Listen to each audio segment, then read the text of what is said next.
The Jefferson nickel is one of the most recognizable coins in U.S. currency, and the 1974 edition holds a special place in numismatic history. First introduced in 1938 to replace the Buffalo nickel, the Jefferson nickel has undergone several design changes over the years.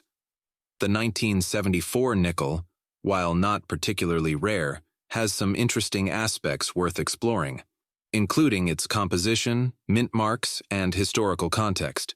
The Jefferson nickel was created to honor Thomas Jefferson, the third U.S. president and principal author of the Declaration of Independence. The obverse of the coin features a left-facing portrait of Jefferson, designed by artist Felix Schlag, who won a competition held by the U.S. Mint. The reverse originally depicted Jefferson's Virginia home, Monticello.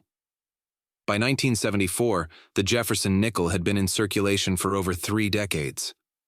The coin's composition, at the time, consisted of 75% copper and 25% nickel, a formula that had remained unchanged since its introduction, except for the wartime years of 1948, 1942 to 1945, when nickels were made with silver and manganese due to nickel's need in World War II. 1974.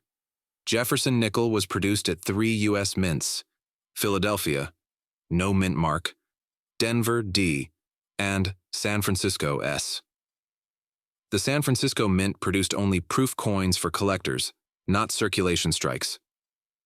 A notable variety is the 1974 D nickel with a doubled die obverse, DDO, where parts of Jefferson's portrait and the inscriptions appear slightly doubled. These are sought after by collectors. Unlike the 1942 to 1945 wartime nickels, the 1974 nickel contained no silver.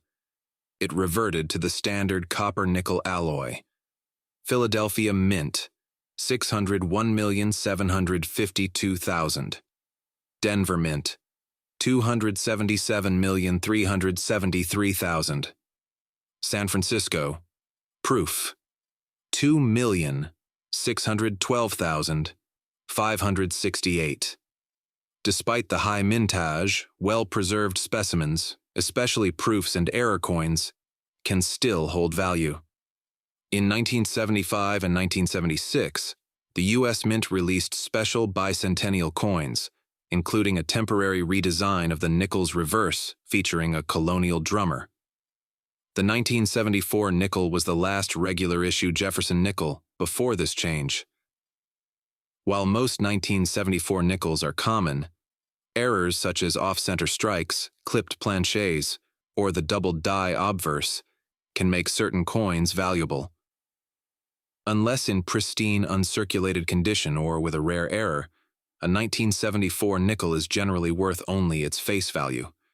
However, proof coins from San Francisco can fetch a few dollars depending on their condition.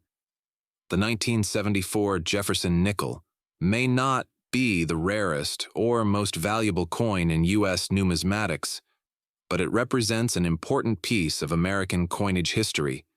Its classic design, connection to Thomas Jefferson, and role as the last standard issue before the bicentennial series make it an interesting piece for collectors. Whether found in pocket change or acquired as part of a collection, the 1974 nickel remains a small but meaningful artifact of the mid-20th century. According to the NGC price guide, a Jefferson nickel from 1974 in circulated condition is worth between 10 cents and 20 cents. However, on the open market, 1,974 nickels in pristine, uncirculated condition sell for as much as $200.